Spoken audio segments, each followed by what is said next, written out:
الحمد لله نحمده ونستعينه ونستغفره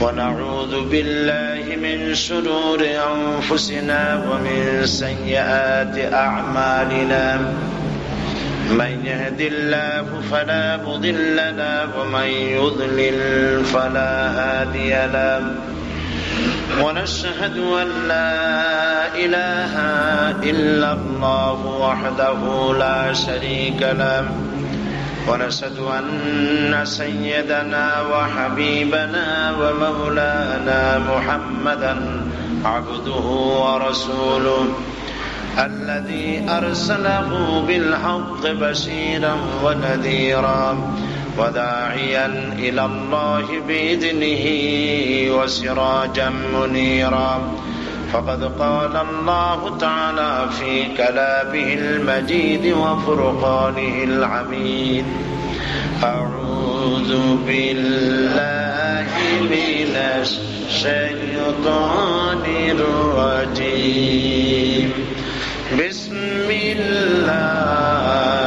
الرحمن الرحيم إن الله وملائكته يصلون على النبي يا أيها الذين آمنوا صلوا عليه وسلموا تسليما اللهم صل على سيدنا مولانا محمد وعلى آل سيدنا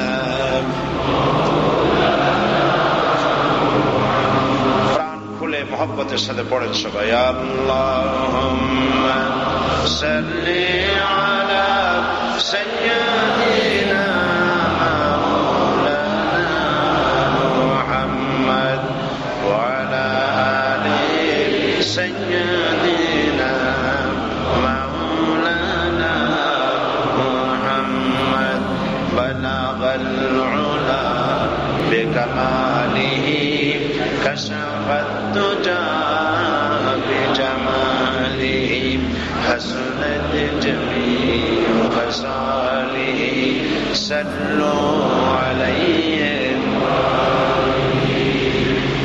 قدموں میں مصطفیٰ کی میرا مزار ہوتا وہ خاک پاک ہوتی میں خاک سار ہوتا بلغ العلا بکمالہ کشف الدجى بجمالہ حسنت جمیع خصالہ صلوا علیہ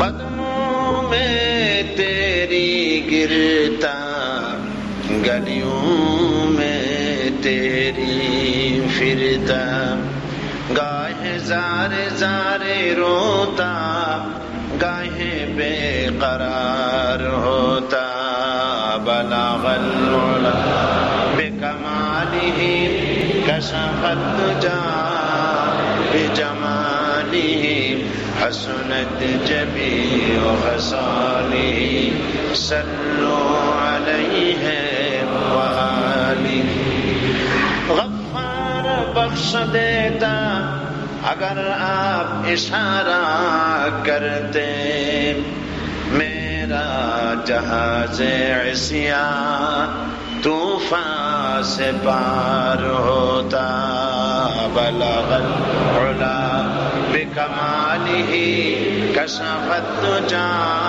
بجمالہ حسنت جمیع خصالہ صلوا علیہ وآلہ اللہم آمین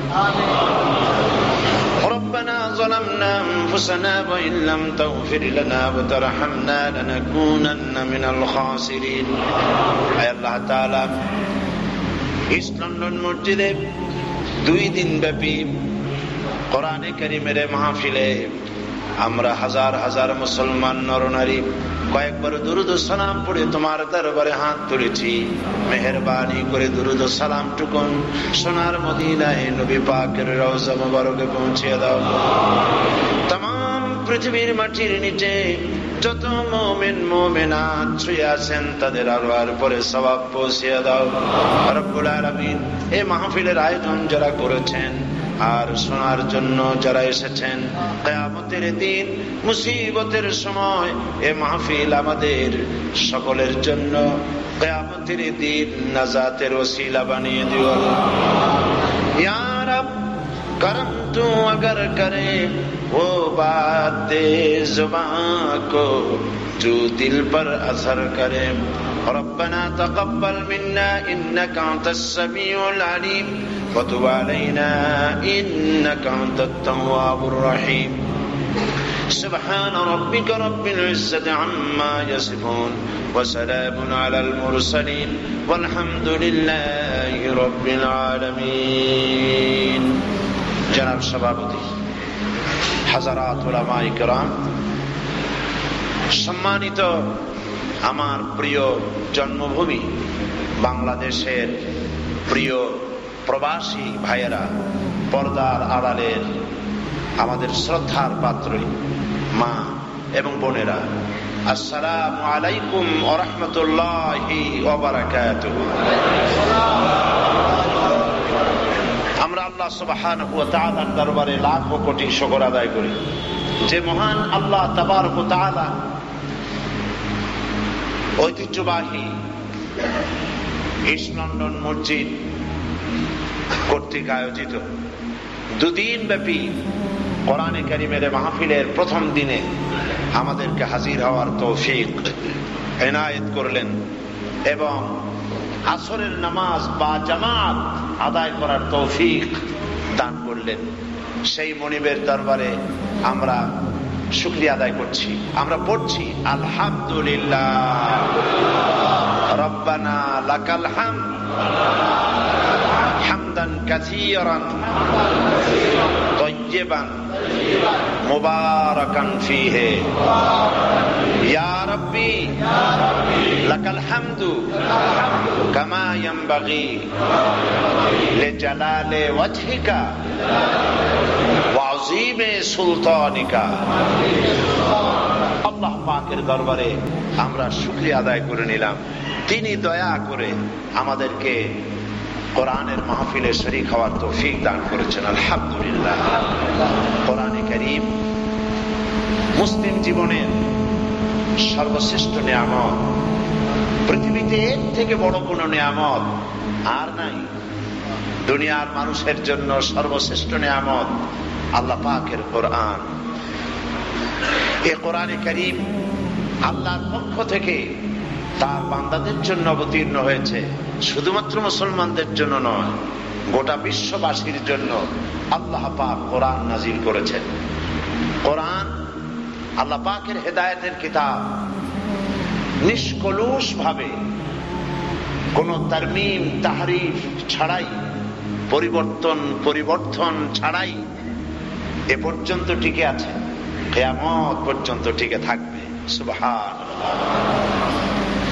এই কোরআনে কারীম সম্পর্কে এক শ্রেণীর লোকেরা বলেন যে কোরআন বোঝা খুব কঠিন, এটা আমাদের কাজ না, এটা আলেম ওলামাদের কাজ। তার থেকে আসো আমরা অন্য কোন দিনই কথাবার্তা বলি। কোরআন তো আমরা বুঝবো না, আমরা সাধারণ পাবলিক, কোরআনের আমরা বুঝবো কি? এই ধরনের কিছু কথাবার্তা বলা হয় বলে আমরা শুনতে পাই। আপনারা শুনেছেন কি? কোরআন খুব কঠিন, এটা আলেমদের জন্য। এখন যদি তাই হয় তাহলে আল্লাহ পাক এমন একখানা কিতাব নাজিল করলেন যা দুর্বোধ্য, শুধুমাত্র আলেমরা বুঝবে আর কেউই বুঝবে না। এরকম একখানা কিতাব নাজিল করে তার সফলতা কোথায়? সফলতা কতখানি? এখন কোরআন শরীফ আপনি মাঝে মাঝে এই কাম করেন আর বেশি সময় বসেন। তো কোরআনে কারীম যে উনি বসবেন, আপনারা মাঝে মধ্যে উনি ডিউটি করবেন আবার বসবেন। তো কোরআনে কারীম এটা বোঝা সহজ না কঠিন? না, আপনারা জবাব দিলে তো হবে না, আপনারা তো বলবেন এরকম, পক্ষেই বলবেন। কোরআন বোঝা কঠিন না সহজ, এই কথাটার জবাব, সব থেকে উত্তম জবাব কে দিতে পারবেন? একদম কারেক্ট যা বলেছেন আল্লাহ রাব্বুল আলামিন। যেহেতু কোরআন তার, তিনিই বলতে পারবেন যে এটা বোঝা সহজ না কঠিন। আসুন আল্লাহকেই জিজ্ঞেস করি, আল্লাহ তোমার কোরআন বোঝা সহজ না কঠিন? আমরা প্রশ্ন করব, তার অনেক আগে আল্লাহ পাক জবাব দিয়ে রেখেছেন। সুবহানাল্লাহ। আল্লাহ রাব্বুল আলামিন কোরআনে কারীমের মধ্যে এই প্রশ্নের জবাব অনেক আগে কোরআন যখন তিনি নাজিল করেছেন তখনই দিয়ে রেখেছেন। ওয়ালাকাদ ইয়াসসারনাল কুরআনা লিযিকর ফাহাল মিন মুদ্দাকির। আল্লাহ পাক বলেন, কোরআন শরীফকে আমি মানুষের কাছে বোঝার জন্য আর মুখস্থ করার জন্য আমি আল্লাহ সহজ করে দিয়েছি। ফাহাল মিন মুদ্দাকির, আছে কি কেউ কোরআন থেকে উপদেশ গ্রহণ করার? কেউ কি আছে? কোরআন শরীফ বোঝা খুবই সহজ। কে বলতেছেন? আপনি চেষ্টা করলেই বুঝবেন, চেষ্টা করলেই বুঝতে পারবেন। আল্লাহ পাক বোঝার জন্যই কোরআন নাজিল করেছেন। কোরআন না বোঝার কারণেই আমাদের যত সব দুর্দশা, আমাদের সমস্ত হতভাগ্যের একমাত্র কারণ, আমাদের হাজারো রোগের একটাই উৎস, আমাদের হাজারো দুর্ভাগ্যের একটাই কারণ। কারণটা কি? কোরআন বুঝি না, কোরআন বুঝি না এবং কোরআন অনুযায়ী জীবন চালাই না। এটাই হলো সব থেকে আমাদের জন্য মুশকিলের ব্যাপার। এক জামানা তো এমন ছিল যে শুধু এই কোরআন দিয়েই তাদের ভাগ্যের উন্নতি হয়েছিল। পৃথিবীর সমস্ত স্কুল, কলেজ, ইউনিভার্সিটিগুলিতে সিলেবাসে অনেক বই থাকে। সিলেবাসের হাজারো বই পড়ে কি তৈরি হতেছে বিশ্ববিদ্যালয়গুলি থেকে, আপনারা নিশ্চয়ই লক্ষ্য করতেছেন। আর রাসূল কারীম সাল্লাল্লাহু আলাইহি ওয়াসাল্লামের বিশ্ববিদ্যালয়ে সিলেবাসে মাত্র 2খানা কিতাব ছিল। কয়খানা কিতাব? 2খানা কিতাব। এর একখানা হচ্ছে কোরআন, আর একখানা হচ্ছে রাসূল কারীম সাল্লাল্লাহু আলাইহি ওয়াসাল্লামের সুন্নাহ, হাদিস। সিলেবাসের 2খানা কিতাব পড়ে গোটা পৃথিবী, যারা এই কোরআন দিয়ে যারা তৈরি হলো, গোটা পৃথিবী তাদের পায়ের উপরে চুমো খেয়েছে। সুবহানাল্লাহ। বিশ্বকবি আল্লামা ইকবাল কত সুন্দর করে বলেছেন, वो जमाना में मुअज़्ज़ज़ थे मुसलमान होकर और तुम खार बने हो तारिके कुरआन होकर। সেই যুগের মুসলমানেরা কোরআনকে সম্মান করে, কোরআনকে ইজ্জত করে, কোরআনের উপরে আমল করে তারা পৃথিবীর ভিতরে সম্মানিত জাতি হিসেবে প্রতিষ্ঠিত হয়েছিল। আর আজ কোরআন ছাড়া জাতি পৃথিবীতে লাঞ্ছিত, পদদলিত জাতিতে পরিণত হয়ে গেছে। এ কথা ঠিক কিনা? আজকে পৃথিবীতে সব থেকে বেশি লাঞ্ছিত, অবহেলিত জাতি কারা? জবাব দিন, কারা? সব থেকে লাঞ্ছিত, অবহেলিত জাতি। যেদিকে তাকান সেদিকেই মুসলমান মার খায়। অথচ এই মার খাওয়ার জন্য তো কোরআন নাযিল হয় নাই, কোরআন এসেছিল ভাগ্যের পরিবর্তনের জন্য। কি কোরআন! সুবহানাল্লাহ। এই যে একটু আগে হাফেজ কারি আবু তাইয়িব সাহেব, আল্লাহ পাক তার প্রতি রহম করুন, বলেন আমিন, কি সুন্দর তেলাওয়াত করলেন। সুবহানাল্লাহ। দিনটা বিগলিত হয়ে যেতে থাকে। আল্লাহর কালাম যত শুনবেন তত মজা লাগে। সুবহানাল্লাহ। কোরআন শরীফ যখন পড়বেন, কোরআন শরীফ যখন তেলাওয়াত করবেন, তখন আপনাকে এই নিয়ত করতে হবে যেন আমি আল্লাহ পাকের সঙ্গে কথা বলতেছি। কোরআন যখন তেলাওয়াত করবেন আপনি তখন নিয়ত করবেন যে আমি আল্লাহর সঙ্গে কথা বলতেছি। এবং কোরআনে কারিমের মধ্যে যা আমি পড়তেছি এর সবগুলি কথা আল্লাহ আমাকে লক্ষ্য করে বলতেছেন। যদি আমি এগুলি পালন না করি আমাকে জাহান্নামে যেতে হবে, আর যদি সবগুলি পালন করি আমি আমার জন্য জান্নাতের রাস্তা খোলা হয়ে যাবে। এই নিয়ত করে পড়ে দেখুন কি মজা এই কোরআনে। হযরত ওমর রাদিয়াল্লাহু তাআলা তিনি একবার, তখনও মুসলমান হননি, তার ধারণা ছিল যে রাসূলকে যেখানে পাবো মারব, এই মাইলের নিয়ত করে গেছে। তারপরে খুঁজতে খুঁজতে যে দেখেন যে রাসূল করিম সাল্লাল্লাহু আলাইহি ওয়াসাল্লাম নামাজ পড়তেছেন, তেলাওয়াত করছেন নামাজের মধ্যে।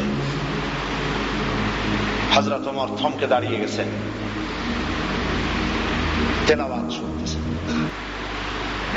একে তো আল্লাহ রাব্বুল আলামিনের বাণী, আর তেলাওয়াত করতেছেন মুহাম্মদুর রাসূলুল্লাহ সাল্লাল্লাহু আলাইহি ওয়াসাল্লাম, যার উপরে নাজিল হয়েছে। হযরত ওমর বলছেন যে আমার ধারণা হলো নিশ্চয়ই মুহাম্মদ সাল্লাল্লাহু আলাইহি ওয়াসাল্লামকে জেনেরা এই কথা শিখায় দেয়, তা না হলে এই লোক কোনোদিন স্কুলে পড়ে নাই, কলেজে যায় নাই, কোন শিক্ষিত লোকের সঙ্গে ওঠা বসা করে নাই, এত সুন্দর করে বলে কি করে? নিশ্চয়ই জেনে তাকে এই কথা শিখিয়ে দিয়েছে, জেনেরা শিখিয়েছে।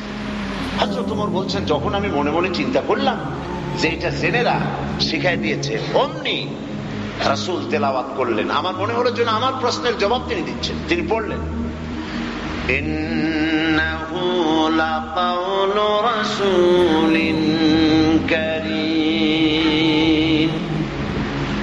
নিশ্চয়ই এটা হচ্ছে এক মহান বার্তাবাহকের বর্ণনা। এটা জেনের কোনো কথা নয়। তিনি জবাব পেলেন যে এটা জেনের কথা নয়, মহান বার্তাবাহকের বর্ণনা। হযরত ওমর চিন্তা করলেন তাহলে জেনের কথা যদি না হয় তাহলে এইটা হইতে পারে যে মুহাম্মদ সাল্লাল্লাহু আলাইহি ওয়াসাল্লাম কবে গোপনে গোপনে কবি হয়ে গেছে, তা না হলে এত সুন্দর করে মিলায় মিলায় পড়ে কি করে? কোরআন শরীফের মিলগুলি লক্ষ্য করেছেন? কি সুন্দর মিল, যেখানে পড়বেন যেখানে তেলাওয়াত করবেন সেখানেই মিল। সুবহানাল্লাহ বলবেন না? কোরআন শরীফের এই সুন্দর মিল দেখে শুনে তার ধারণা হলো মুহাম্মদ সাল্লাল্লাহু আলাইহি ওয়াসাল্লাম কবি হয়ে গেছে। যখন তিনি মনে মনে ভাবলেন যে মুহাম্মদ সাল্লাল্লাহু আলাইহি ওয়াসাল্লাম কবি হয়ে গেছেন, হযরত ওমর বলছেন সঙ্গে সঙ্গে রাসূল তেলাওয়াত করলেন। আমার মনে হলো তিনি আমার মনের কথার জবাব দিচ্ছেন। তিনি পড়লেন ওয়ামা হুয়া বিকাউলি শাইরিন কালিলাম মা তুমিনুন, না না, এটা কোনো কবির কথা নয়, তোমরা খুব কমই বিশ্বাস স্থাপন করে থাকো। হযরত ওমর বলছেন এইটা শুনে আমি অবাক হয়ে গেলাম। আমি ভাবছিলাম এটা কবির কথা, আর আমার মনের কথা বুঝা জবাব দিয়ে দিল কবির কথা না, তাহলে তো শুধু কবি না গণক হয়ে গেছে। তা না হলে উনি বুঝলেন কি করে আমার মনের কথা? হযরত ওমর বলেন আমি যখন মনে মনে চিন্তা করলাম মুহাম্মদ সাল্লাল্লাহু আলাইহি ওয়াসাল্লাম গণক হয়ে গেছেন, কাহিন হয়ে গেছেন, অমনি সঙ্গে সঙ্গে আল্লাহর নবী আমার সে কথার জবাব সামনের আয়াতে তেলাওয়াত করলেন ওয়ালা বিকাউলি কাহিনিন কালিলাম মা তাযাক্কারুন, না না না, এটা কোনো গণকের কথা নয়। তোমরা খুব কমই বিশ্বাস স্থাপন করে থাকো, তোমরা খুব কমই উপদেশ গ্রহণ করে থাকো।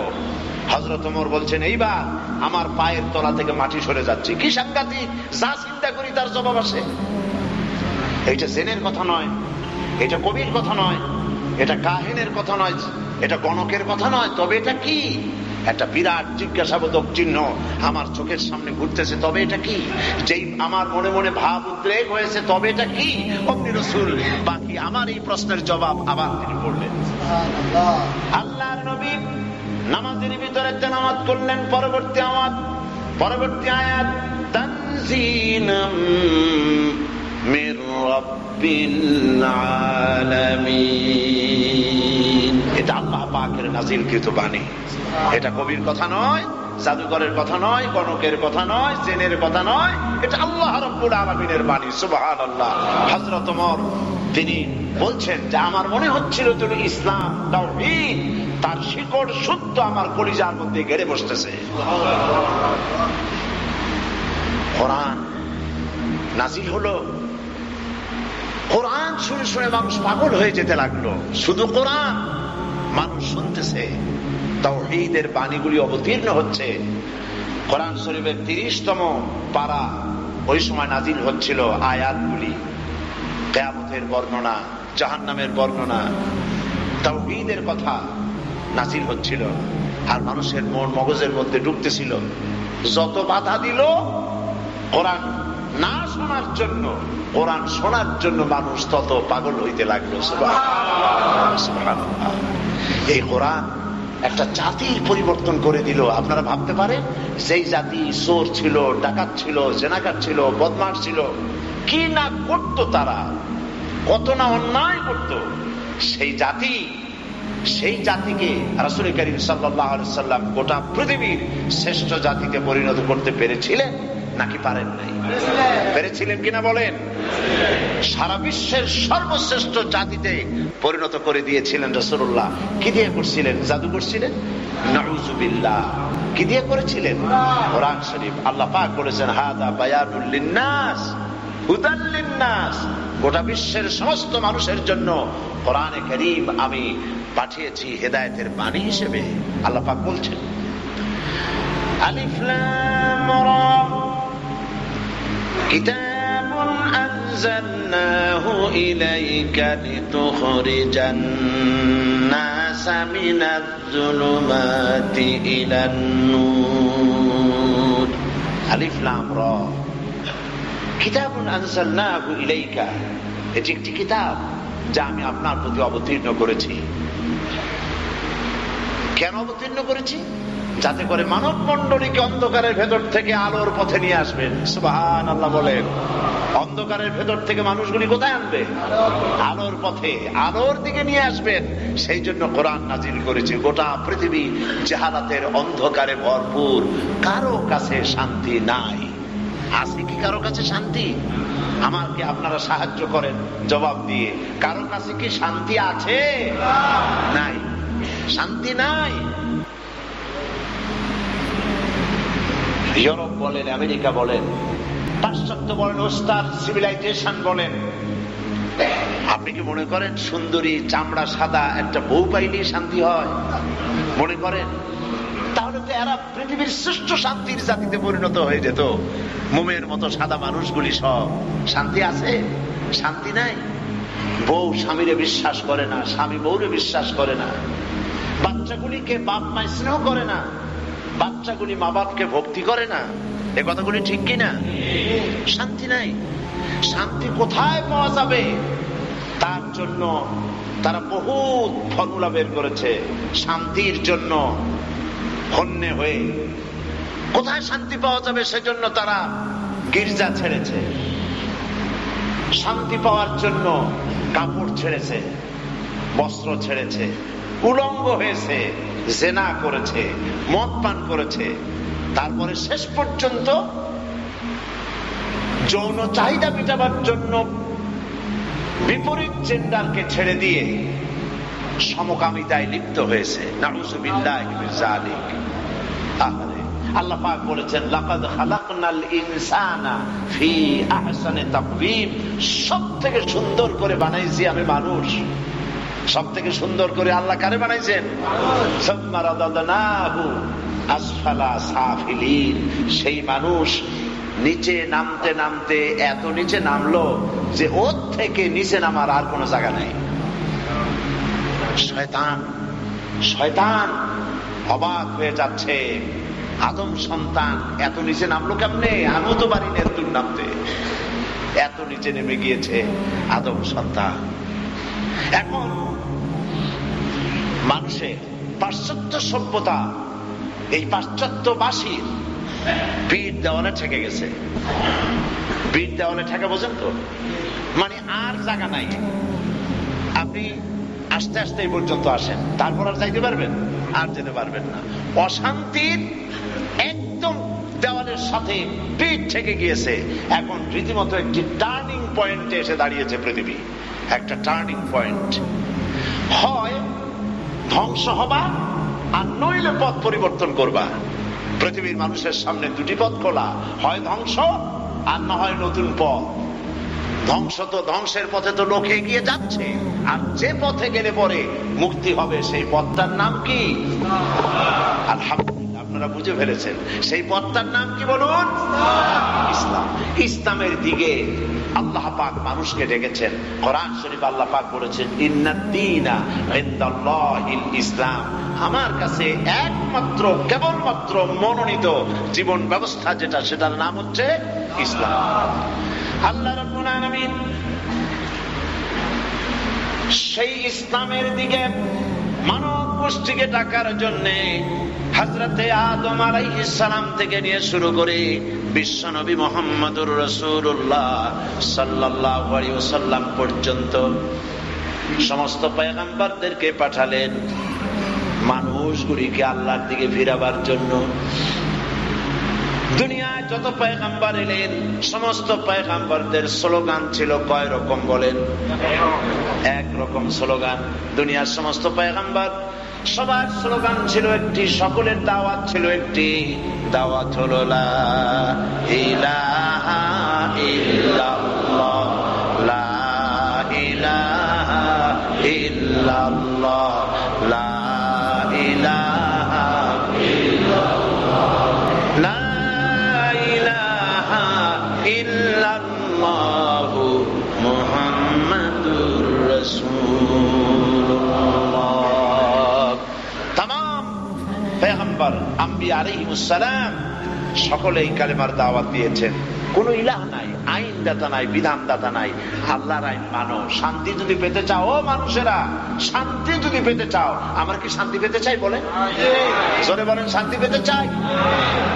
যদি শান্তি পেতে চাও এই স্লোগান উঠাও। আমার নবীজি কি বলেছেন? আমার নবীজি বলেছেন, ইয়া আইয়ুহান নাস কুলু লা ইলাহা ইল্লাল্লাহ তুফলিহুন। ও মানব সকল, যদি মুক্তি পেতে চাও, শান্তি পেতে চাও, তাহলে ঘোষণা করো লা ইলাহা ইল্লাল্লাহু মুহাম্মাদুর রাসূলুল্লাহ। লা ইলাহা ইল্লাল্লাহ, এটাই হলো শান্তির মূল মন্ত্র, শান্তির কথা। কাউকে মানি না, কারো আইন মানি না। যার আইন মানলে শান্তি হবে ব্যক্তিতে, পরিবারে, সমাজে, রাষ্ট্রে, পৃথিবীতে এবং পরকালে, সে আইনটা কার? আল্লাহ। আমি আরেকটু খোলাসা করে বলি, আল্লাহর আইন মানার মধ্যেই শান্তি, অন্য কোথাও শান্তি নাই। তৈরি করেছেন যিনি, তার আইন ছাড়া শান্তি হবে, এটা কি পাগলও বিশ্বাস করা উচিত? মাইক তৈরি করেছে কে? মানুষ, বিজ্ঞানীরা তৈরি করেছে। যদি মাইকটা নষ্ট হয়ে যায় তাহলে কোন মৌলানা সাহেব ভালো করতে পারবেন? জানা থাকলে পারবেন, জানা থাকলে পারবেন। মৌলানা সাহেব মোটেও কিছু পারবে না তা না, কিন্তু জানা থাকলে পারবেন, আর জানা না থাকলে উপায় নেই। কিন্তু মাইকটা খারাপ হইতে পারে, খারাপ হতে পারে। মাইকের এমপ্লিফায়ার যখন আপনি কিনেছেন, আপনি দেখবেন বক্সের মধ্যে একটা গাইড বুক আছে, আছে না? আপনি যা কেনেন, ছোট্ট একটা ঘড়িও যদি কেনেন, একটা ক্যালকুলেটরও যদি কেনেন, একটা কম্পিউটার যদি কেনেন, তার সাথে একটা বই পাওয়া যাবে না? কিভাবে এটাকে আপনি অপারেট করবেন সেজন্য একটা বই দিয়ে দেওয়া হয়। ওই বই অনুযায়ী করতে হবে, আপনি আন্দাজে করলে হবে না। আপনি আন্দাজে করলে হয় বেড়া সেরা হবে, না হয় সেরা বেড়া হবে, ঠিক কিনা? এই পৃথিবীর মানুষগুলিকে সৃষ্টি করেছেন আল্লাহ রাব্বুল আলামিন। দুনিয়ার কোন নেতা, দুনিয়ার কোন মানুষ নিজের জ্ঞান দিয়া যদি কোন আইন তৈরি করে মানুষকে পরিচালনার জন্য, সে আইন দিয়ে মানুষের সুখ হবে না, শান্তি হবে না। এই জন্য মেশিনগুলোর সাথে যেমন গাইড বুক থাকে, টিভির সাথে যেমন গাইড বুক থাকে, ভিডিওর ভিসিআর এর সঙ্গে যেমন গাইড বুক থাকে, যা কেনেন তার সাথে যেমন গাইড বুক থাকে, এই পৃথিবীতে আল্লাহ রাব্বুল আলামিন মানুষ পাঠায় দিয়া মানুষগুলি কিভাবে চললে শান্তি পাবে সেজন্য গাইড বুক আল্লাহ রাব্বুল আলামিন নবীদের কাছে পাঠায়েছে। এটা গাইড বুক, তাবিজের কিতাব নয়। আমি বারবার বলেছি, কোরআন শরীফ তাবিজের কিতাব নয়। বিশ্বাস করুন, কোরআন কোন তাবিজের বই নয়। আহারে, কোরআনের সাথে কি ব্যবহারটা আমরা করি, চিৎকার দিয়ে শুধু কাঁদতে ইচ্ছা করে। কোরআনের সাথে কি ব্যবহারটা আমরা করি। মানুষ পিপাসা লাগলে কি পান করে? পানি। ধারে কাছে পানি নাই, সমুদ্রে পানি আছে অথবা একটা দরিয়ায় পানি আছে 10 মাইল 15 মাইল 20 মাইল দূরে। পানির পিপাসা লাগলে গ্লাস একটা নিয়ে দৌড়ায় যান 20 মাইল দূরে এক গ্লাস পানি আনার জন্য। আপনি তো বোকা। আপনি 10 মাইল দূরে 20 মাইল দূরে একটা গ্লাস নিয়ে এক গ্লাস পানির জন্য দরিয়ার কাছে বারবার দৌড়ান কেন? বরং বুদ্ধি থাকলে দরিয়াকে বলেন, দরিয়া তোমার বুকে তো পানির অভাব নাই, আমি বারবার গ্লাস নিয়ে তোমার কাছে আসতে পারবো না, আমার গ্রাম পর্যন্ত নদী আর খাল দিয়া পানি দিয়া ভরে দাও। পারবে না দরিয়া? একটা সমুদ্র দিয়ে হাজার নদী বাইর হয়েছে না? একটা নদী দিয়ে হাজার লাখো খাল বাইর হয়েছে না? পানির অভাব আছে? কোরআন শরীফের কাছে কোরআন শরীফ আটলান্টিক প্রশান্ত মহাসাগর নয়। কোরআন শরীফের এক একটা বিষয় আটলান্টিক প্রশান্ত মহাসাগরের চাইতে অনেক বড়। তুমি কোরআনের কাছে যাও, তাবিজ আনতে সর্দি হয়েছে তাবিজ চাই, পেট কামড়ায় তাবিজ চাই, মেয়ের বিয়ে হয় না তাবিজ চাই, জ্বর হয়েছে তাবিজ চাই। আরে কপাল।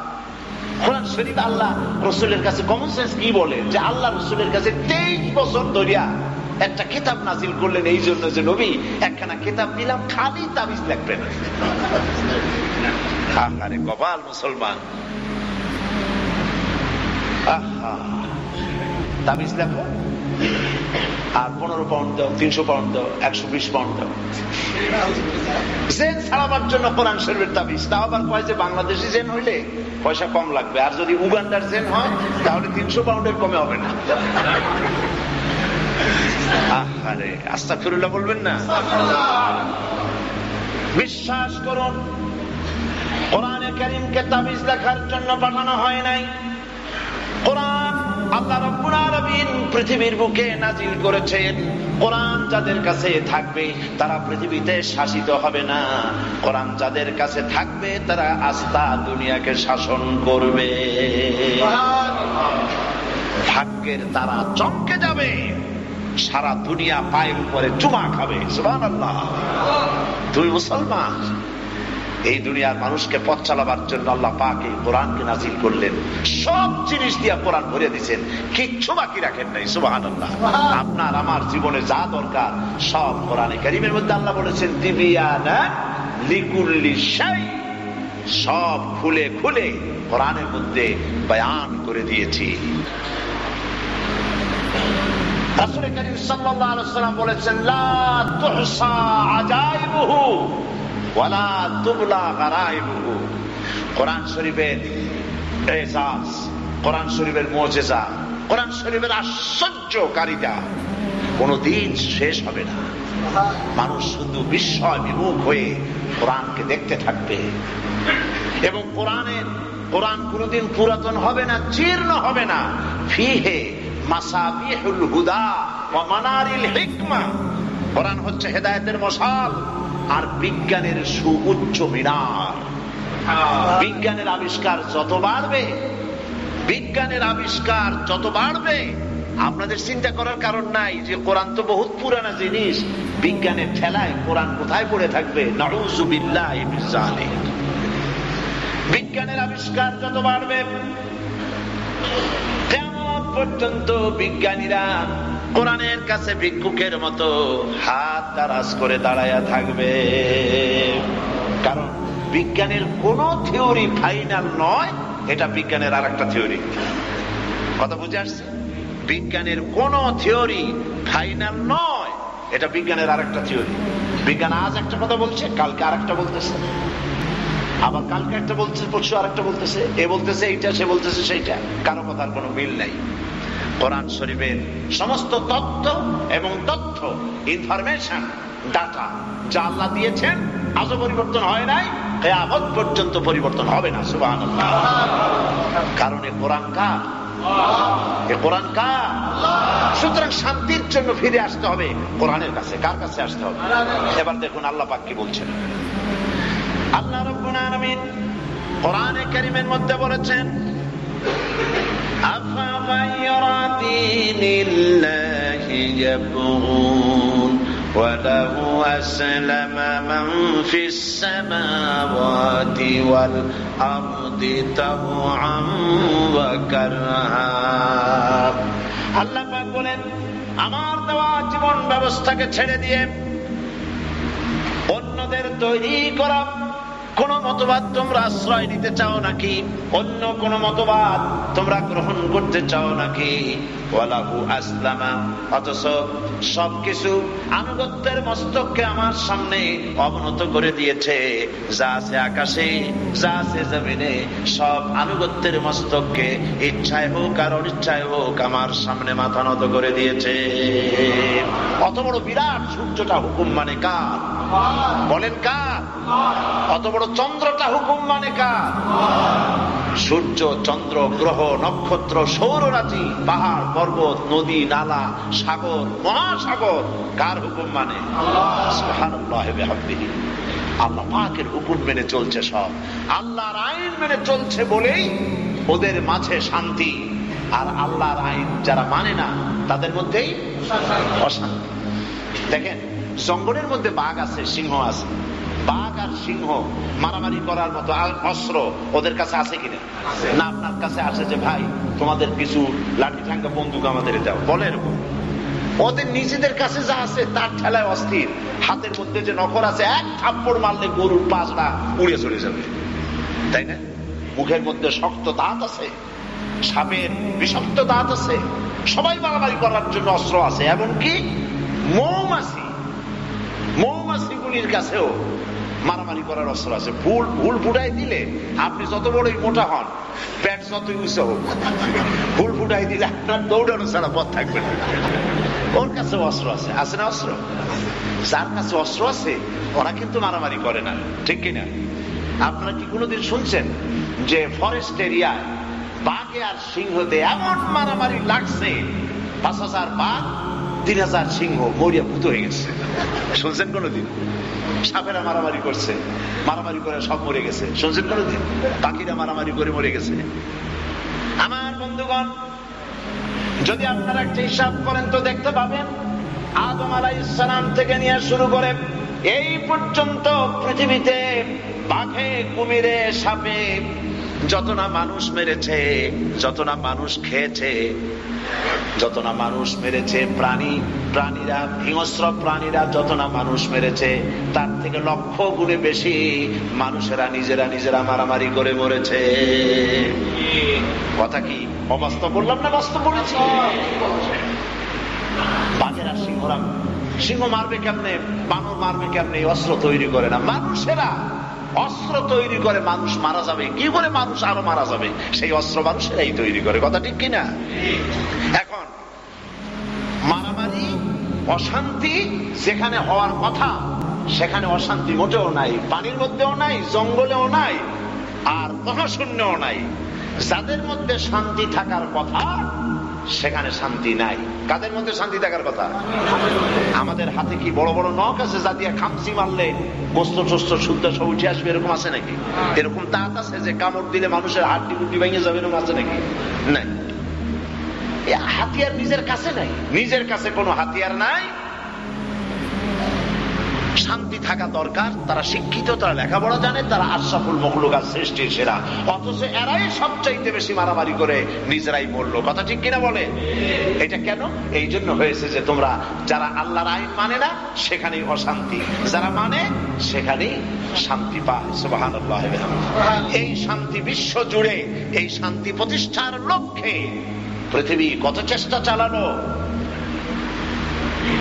লিগ অব নেশনস তৈরি হলো, ইউনাইটেড নেশনস অর্গানাইজেশন তৈরি হলো, কত সংস্থা সংগঠন তৈরি হলো পৃথিবীতে শান্তি দেওয়ার জন্য, শান্তি কেউ দিতে পারলো না। শান্তি আছে কার কাছে? ইসলামের কাছে। এবার আমি আপনাদের খেদমতে আরজ করব, তামাম পৃথিবীর বুকে শান্তি প্রতিষ্ঠার জন্য আল্লাহ রাব্বুল আলামিন বিশ্ব নবীকে পাঠিয়ে দিলেন। বিশ্ব নবী এখন মাহে রবিউল আউয়াল চলতেছে, রবিউল আউয়াল মাস। এই মাসে তামাম পৃথিবীর মানুষের কল্যাণের জন্য, মানুষের মুক্তির জন্য আল্লাহ রাব্বুল আলামিন তার প্রিয় হাবিবকে দুনিয়ায় পাঠিয়ে দিলেন।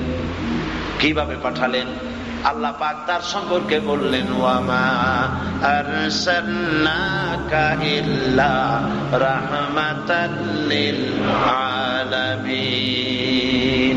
নবী হে, তামাম বিশ্বের জন্য, সমস্ত সৃষ্টি জগতের জন্য আপনাকে আমি করুণার মুক্ত প্রতীক করে পাঠিয়েছি। আপনি আমার গোটা সৃষ্টি জগতের জন্য রহমত। সুবহানাল্লাহ বলেন, আপনি আমার রহমত। এখন আমরা যদি শান্তি চাই, আমরা কি শান্তি চাই? সকলে চাই। কারা কারা চাই দেখি তো, কারা কারা চাই শান্তি? হাত নামান। সবাই শান্তি চাই। সবাই কি চাই? এখন তসবিহটা হাতে নিয়ে মাগরিবের পরে সার পরে পড়তে থাকেন শান্তি শান্তি শান্তি শান্তি শান্তি। খুব শান্তি হবে নাকি? বরং শান্তি শান্তি করতে করতে গলা শুকিয়ে যাবে। শান্তি হবে না। শান্তি হতে হলে, পিস পেতে হলে, পিস অফ মাইন্ড পেতে হলে, সমাজে শান্তিপূর্ণভাবে বসবাস করতে হলে, ব্যক্তিতে, পরিবারে, সমাজে ও রাষ্ট্রে শান্তি পেতে হলে আল্লাহ পাক বলেছেন তোমাদের সকলকেই একটি কাজ করতে হবে। সে কাজটা কি? قُلْ إِن كُنتُمْ تُحِبُّونَ اللَّهَ فَاتَّبِعُونِي يُحْبِبْكُمُ اللَّهُ وَيَغْفِرْ لَكُمْ ذُنُوبَكُمْ وَاللَّهُ غَفُورٌ رَحِيمٌ। আল্লাহ রাব্বুল আলামিন বলেন, নবী আপনি বলে দেন, তোমরা যদি আল্লাহকে ভালোবাসো, আল্লাহকে ভালোবাসি আমরা, তোমরা যদি আল্লাহকে ভালোবাসো তাহলে তোমরা আমার অনুসরণ করো, আমার অনুকরণ করো। আমার অনুসরণ অনুকরণ যারা করবে আল্লাহ রাব্বুল আলামিন তাদেরকে ভালোবাসবেন। সুবহানাল্লাহ বলবেন না? লক্ষ্য করুন, আল্লাহ বলছেন নবী আপনি বলেন তোমরা যদি আল্লাহকে ভালোবাসো। আমরা তো বললাম যে আল্লাহরে ভালোবাসি, তা আল্লাহরে আমরা ভালোবাসি, আল্লাহ আমাদের ভালোবাসবেন না। ভালোবাসা কি একতরফা হবে? এক হাতে তালি বাজবে? দুদিক থেকে ভালোবাসা হইতে হবে। আমরা ভালোবাসি বললেই আল্লাহ আমাদের ভালোবাসবেন না। একটা শর্তেও, একটা শর্ত পালন করলে আল্লাহ আমাদের ভালোবাসবেন। শর্তটা কি? শর্তটা হচ্ছে রব্বুল আলামিন বলছেন নবী আপনি বলেন তোমরা যদি আল্লাহকে ভালোবাসো, এই দাবি যদি সত্য হয় তাহলে আমি মুহাম্মদ সাল্লাল্লাহু আলাইহি ওয়াসাল্লামের অনুসরণ করো, অনুকরণ করো। আমার অনুসরণ অনুকরণ যারা করবে আল্লাহ রাব্বুল আলামিন তাদেরকে ভালোবাসবেন। শুধু ভালোবাসবেন না, তাদের জিন্দেগীর সমস্ত গুনাহ খাতা আল্লাহ রাব্বুল আলামিন মাফ করে দিবেন। বিশ্বকবি আল্লামা ইকবাল রাহমাতুল্লাহ আলাইহি কি সুন্দর করে বলেছেন, কি মোহাম্মদ সে वफा तूने तो हम तेरे हैं, कि मोहम्मद सी वफा तूने तो हम तेरे हैं, ये जहां चीज ही क्या लोहो कदम तेरे हैं। তুমি যদি মুহাম্মদ সাল্লাল্লাহু আলাইহি ওয়াসাল্লামের জন্য হয়ে যাও, তুমি যদি মুহাম্মদ সাল্লাল্লাহু আলাইহি ওয়াসাল্লামের অনুসরণ অনুকরণ যদি জীবনের সব ক্ষেত্রে করো, তাহলে আকাশ আর জমিন তো দূরের কথা, লৌহ কলম পর্যন্ত আল্লাহ পাক তোমার জন্য করে দিবেন। রাসূলের অনুসরণ অনুকরণ হলো শান্তির মূল মন্ত্র। রাসূলের অনুসরণ অনুকরণ করতে হবে। কোরআন আমরা বুঝবো না, সেই জন্য আল্লাহ রাসূল হচ্ছেন কোরআনের মডেল। কোরআনের মডেল কে? আমি খেয়াল করুন, আমি বলেছিলাম যে রাসূলুল্লাহ বিশ্ববিদ্যালয়ে সিলেবাসে 2 খান কিতাব ছিল। কয়খান কিতাব? একখান হলো কোরআন আর একখানা হাদিস। এই কোরআন যদি তোমরা বুঝতে চাও, কোরআন বুঝতে চাই? কোরআন যদি বুঝতে চাও তাহলে রাসূলুল্লাহকে বুঝতে হবে, আর যদি সুন্নাহ বুঝতে চাও তাহলে আল্লাহর নবীর সাহাবায়ে কেরাম রিদওয়ানুল্লাহি তাআলা আলাইহিম আজমাইন বুঝতে হবে। সাহাবী বুঝলে সুন্নাহ বুঝবা, আর সুন্নাহ বুঝলে কোরআন বুঝবা। সুবহানাল্লাহি ওয়া বিহামদিহি। শান্তির মূল মন্ত্র এখানে নিহিত। রাসূল করিম সাল্লাল্লাহু আলাইহি ওয়াসাল্লামের অনুসরণ, অনুকরণ, তাকে মহব্বত, জীবনের সবথেকে বেশি মহব্বত মুহাম্মদ সাল্লাল্লাহু আলাইহি ওয়াসাল্লামকে করতে হবে। আমরা মহব্বত করি না? অবশ্যই। কিভাবে করি? মহব্বতের ধরন আমরা এইভাবে করি। রবিউল আউয়াল মাস যখন এলো আমরা মহব্বত করি, সিরাতের মাহফিল, মিলাদের মাহফিল করে বক্তব্য রেখে এরপরে আমরা ইয়া নবী সালামু আলাইকা, ইয়া রাসূল সালামু আলাইকা, এইভাবে দরুদ শরীফ পড়ে তারপরে মিষ্টি গুলি সব খাইয়ে ফেলাই। ধারণা এই দেওয়া হয়, হে রাসূল দেখুন কত ভালোবাসি, আমাদের বাজারে মিষ্টি যা ছিল সব খাইয়ে ফেলাইছি। রাসূলের শানে মিলাদ পড়লে এতে কি রাসূলুল্লাহকে ভালোবাসা হয়ে গেল? রাসূল করিম সাল্লাল্লাহু আলাইহি ওয়াসাল্লামের জন্ম বৃত্তান্ত, কিভাবে জন্মগ্রহণ করলেন আলোচনা করলাম, এতে কি হয়ে গেল? রাসূলের মিশন কি, আসলেন কেন পৃথিবীতে, এইটা সব থেকে বেশি জরুরি কিনা বলুন? সব থেকে বেশি জরুরি হচ্ছে রাসূল পৃথিবীতে আসলেন কেন। এত মর্যাদা সম্পন্ন রাসূলের চাইতে বেশি মর্যাদা পৃথিবীতে কারো কি আছে বলেন? আপনি বলেন। আল্লাহর পরে শ্রেষ্ঠ মর্যাদা কার? রাসূল করিম সাল্লাল্লাহু আলাইহি ওয়াসাল্লামের মর্যাদা আল্লাহর পরেই। এত বড় মর্যাদা সম্পন্ন ব্যক্তিত্ব পৃথিবীতে আল্লাহ পাঠাইলেন কেন? আকাশে ছুঁয়ে দিলি তুই, কি বল? আল্লাহ রাব্বুল আলামিন এত মর্যাদা দিলেন, গোটা কোরআন শরীফের ভিতরে আল্লাহ রাব্বুল আলামিন কোন জায়গায় হুজুরের নাম ধরে ডাকলেন না। যত জায়গায় ডাকলেন সমস্ত নবীদেরকে ডেকেছেন, ইয়া আদম, ইয়া জাকারিয়া, ইয়া ইয়াহইয়া, ইয়া মূসা, ইয়া ঈসা। এরপরে আমাদের জাতির পিতাকেও আল্লাহ পাক ডেকেছেন। কি বলে ডেকেছেন? ও মুসলমানদের জাতির পিতা। এইরকম আল্লাহ রাব্বুল আলামিন হযরত ইব্রাহিম আলাইহিস সালামকে তাকেও ইয়া ইব্রাহিম বলে ডেকেছেন, কিন্তু কোরআন শরীফের ভিতরে কোথাও নাই যে আল্লাহ রাব্বুল আলামিন হুজুরকে ইয়া মুহাম্মদ সাল্লাল্লাহু আলাইহি ওয়াসাল্লাম বলেছেন। কোথাও নাই। ইয়া মুহাম্মদ, ইয়া আহমদ, কোথাও নাই। নবীজি যখন মক্কা নগরীতে কাফেরদের নির্যাতনে অতিষ্ঠ ছিলেন, হযরতে রাসূল করিম সাল্লাল্লাহু আলাইহি ওয়াসাল্লামের চাচা আবু তালেব যখন বিদায় হয়ে গেল, একই বছরে হযরতে খাদিজাতুল কুবরা রাদিয়াল্লাহু তাআলা আনহা বিদায় হয়ে গেলেন। কাফেরদের ভয়তে নবীজি আল্লাহ নবীর সঙ্গে সাহাবায়ে কেরাম দিনের বেলায় দেখা করতে পারে না, ভয়ের চোটে রাতের বেলায় গোপনে গোপনে দেখা করে। আল্লাহ নবী বলেন, এই সময় আমার আল্লাহ আমাকে ডেকে বললেন, কি বলে ডাকলেন শোনেন। আল্লাহ পাক ডেকে বলতেছেন, ইয়া আইয়ুহান নাবিয়্যু হাসবুকাল্লাহ। ও নবী, চিন্তার কোনো কারণ নাই, আমি আল্লাহ আপনার জন্য যথেষ্ট। কি করবে ওরা? ওরা কি করবে? আমি আল্লাহ আপনার জন্য যথেষ্ট। সুবহানাল্লাহ। আপনি আমার চোখের সামনে, সুবহানাল্লাহ, আপনি আমার চোখের সামনে। আল্লাহু আকবার। আল্লাহ রাব্বুল আলামিন নিজেই শুধু নাম ধরে ডাকলেন না, তাই নয়, আল্লাহ পাক কোরআন শরীফে শোনায় দিলেন, ও দুনিয়ার মানুষেরা, তোমরা যেমন পরস্পরকে নাম ধরে ডাকাডাকি করো, এইভাবে করে আমার নবীরে নাম ধরে ডাকবা না। খবরদার, আমার নবীকে নাম ধরে ডাকবে না। সুবহানাল্লাহ। কি সম্মান, কি ইজ্জত আল্লাহ পাক দান করেছেন। এত বড় ইজ্জত দিয়ে, সম্মান দিয়ে পৃথিবীর বুকে রাসূলকে পাঠানো হলো। উদ্দেশ্য কি? যাতে করে তিনি একটা জনগোষ্ঠী বানাবে যারা মিলাদ শরীফ পড়বে বসে বসে না।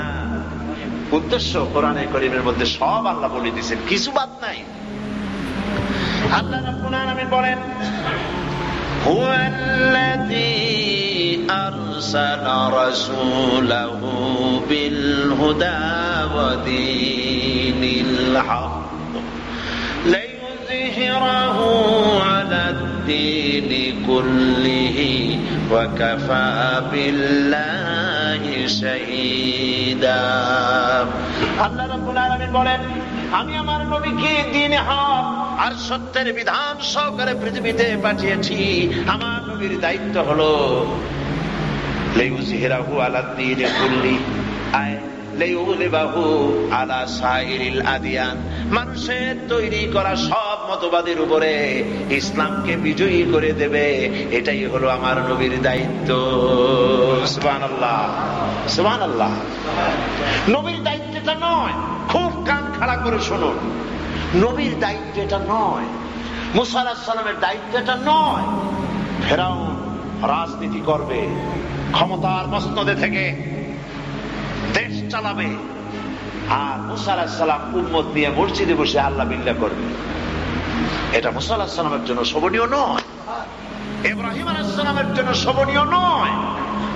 তিনি তার উম্মত নিয়ে মসজিদে বসে আল্লাহ বিল্লাহ করবে, আর নমরুদ ঠ্যাঙের উপরে ঠ্যাং বলায় রাজত্ব চালাবে।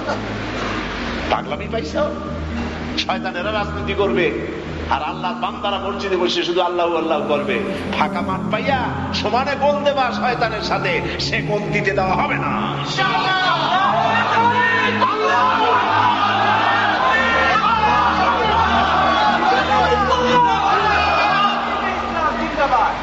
রাসূল কারীম সাল্লাল্লাহু আলাইহি ওয়াসাল্লামের দায়িত্ব এটা নয় যে তিনি মসজিদে নববীর মধ্যে, মসজিদে নববীর মধ্যে, মসজিদে হারামের মধ্যে রাসূলুল্লাহ কি সব কম বুঝতেন?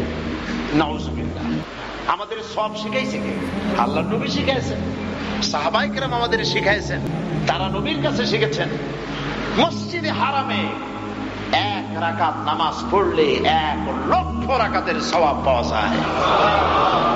সাহাবায়ে কেরামদের এই হাদিস জানা ছিল না?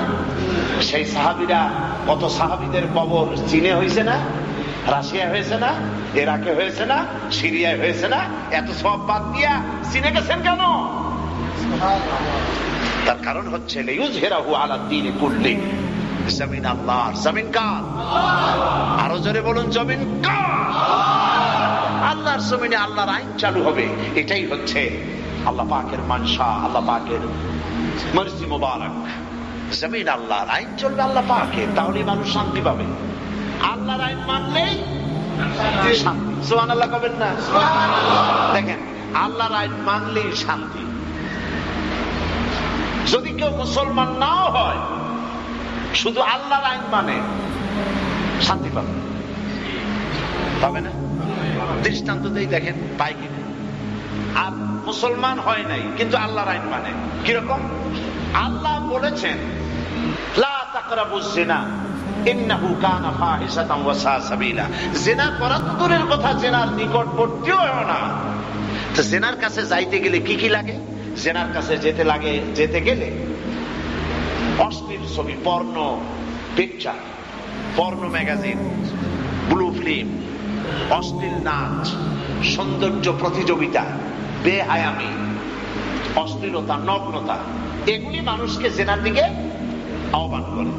আল্লাহ পাক বলছেন জেনা করা তো দূরের কথা, জেনার নিকটেও যাইও না। এইসব কাজ যদি কোনো সমাজে বন্ধ থাকে, তাহলে শুধু মুসলমানের মেয়েরাই হেফাজত হবে নাকি? সকলের নারীরা হেফাজতে থাকবে না? যদি এই আইনটা মানে যে অশ্লীলতা আমার দেশে চলতে দেব না। সিঙ্গাপুরের মতো একটা দেশ, মুসলমানের দেশ না, কাফেরের দেশ, ডিশ এন্টিনা তারা বন্ধ করে রেখেছে। ডিশ এন্টিনা অ্যালাউ নয় সিঙ্গাপুরে, যেহেতু এর দ্বারা হাবিজাবি ছবি আসে, ছেলেমেয়ে নষ্ট হয়ে যাবে। একটা কাফেরের দেশটা বুঝলো, আমরা মুসলমানের দেশটা বুঝলাম না। তো যদি আল্লাহর এই আইনটা মানা হয়, অশ্লীলতা, ইন্নামা হাররামা রাব্বিয়াল ফাওয়াহিশা মা যাহারা মিনহা ওয়া মা বাতান, নিঃসন্দেহে তোমার রব প্রকাশ্য অপ্রকাশ্য সমস্ত অশ্লীলতাকে হারাম করে দিয়েছেন। আল্লাহর এই আইনটা যদি মানে, আপনি খ্রিস্টান থাকুন, আপনি ইহুদি থাকুন, আপনি হিন্দু থাকেন, আল্লাহর আইনটা মানেন, আপনি শান্তি পাবেন, ঠিক কিনা করেন? আচ্ছা, গেল একটা দিক। 2 নম্বরে, সুদ দিয়ে মানুষ খুব উপকৃত হয় নাকি? সুদে উপকৃত হয় একটা শ্রেণী। কারা সেই শ্রেণী? কারা? ধনীরা। ধনীরা আরো ধনী হয়, গরিবরা আরো গরিব হয়। এখন আল্লাহ পাক বলেছেন, ওয়া আহাল্লাল্লাহুল বাইআ ওয়া হাররামার রিবা, আমি সুদকে করেছি হারাম, ব্যবসাকে করেছি হালাল। সুদ দিয়ে শোষিত হয় শুধু মুসলমান নাকি? হিন্দু, খ্রিস্টান, বৌদ্ধ, গোটা বিশ্বের সমস্ত মানুষ সুদ দিয়ে শোষিত হয়।